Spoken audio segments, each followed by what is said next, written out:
แทงก็เลยเอาน้องหอยโตสู่สุดปานลองตาหักนางโอ้โหใจใน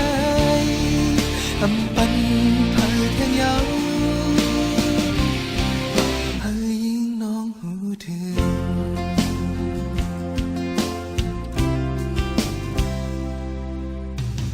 เคยวันสู่เสาเฮือนหากอ่อนเฮา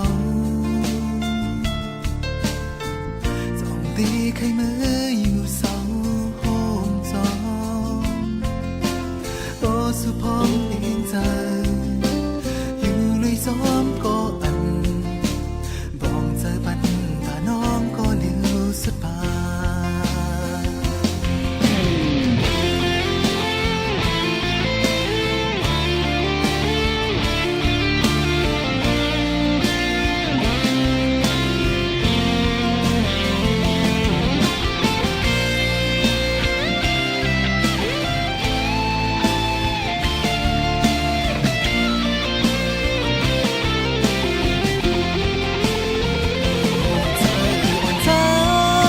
ไว้ปุ่นสู่น้องก็เลี้ยว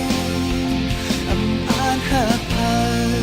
หักแค่ก็เลยเอาน้องโตสู่สุ